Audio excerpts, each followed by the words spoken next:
ओला dock YouTube channel को subscribe करें और बेल आइकॉन को दबाना मत भूलें।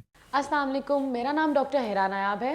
मैं डेंटल सर्जन हूँ। मैं 6 साल से प्रैक्टिस कर रही हूँ। मैंने डिफरेंट सिटीज़ में प्रैक्टिस की है और अब मैं जोहर टाउन लाहौर में मेरा अपना क्लिनिक है जहाँ पे मैं प्रैक्टिस कर रही हूँ। आज का मेरा टॉपिक है जिस पे मैं आपसे डिस्कस करने वाली हूँ वो ये है कि माउथ अल्सर्स या सोर्स, यानी कि जो लोगों के मुंह में छाले बन जाते हैं, दाने बन जाते हैं।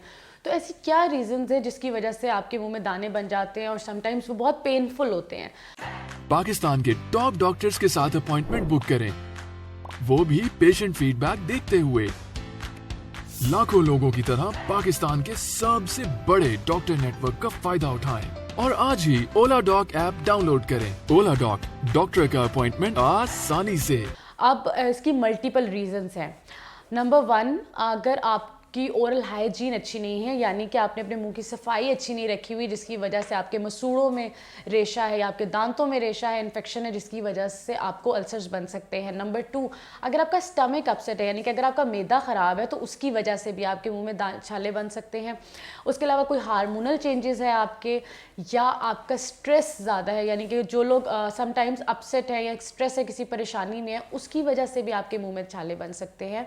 उसके अलावा कुछ लोग अगर ऑर्थोडोंटिक ट्रीटमेंट करवा रहे हैं, यानी कि ब्रेसेस लगे हुए हैं मुंह में, तो वो क्या है कि जो मेटालिक ब्रेसेस होते हैं वो आपके मुंह में अल्सर्स या छाले बना देते हैं। और उसके अलावा आपने टूथ ब्रशिंग करते हुए अगर आपने बहुत ज़ोर से ब्रशिंग की है या हार्ड ब्रिस्टल टूथब्रश यूज़ कर रहे हैं तो उसकी वजह से भी अल्सर्स हो सकते हैं। कोई बैक्टीरियल या फंगल या वायरल इन्फेक्शन है या कोई मेडिकल हिस्ट्री है जिसकी वजह से ये मुंह में छाले या अल्सर्स जिन्हें हम कहते हैं ये हो सकते हैं।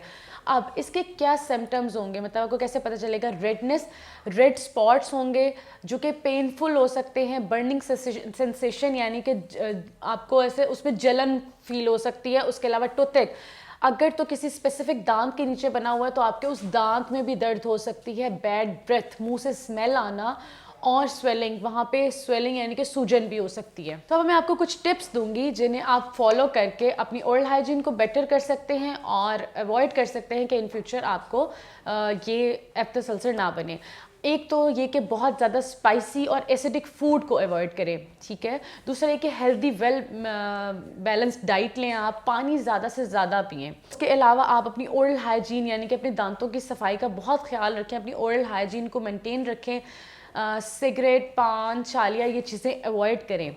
और जहाँ पे आपको अल्सर्स हैं वहाँ पे आप कोल्ड यानी कि आइस पैक जो है, कोल्ड कंप्रेशन दे सकते हैं। तो अगर आप मुझसे इन क्लिनिक या वीडियो कंसल्टेशन लेना चाहते हैं तो आप ओला डॉक के थ्रू मुझसे अपनी अपॉइंटमेंट बुक करवा के मुझसे ऑनलाइन या इन क्लिनिक कंसल्टेशन ले सकते हैं। Thank you so much.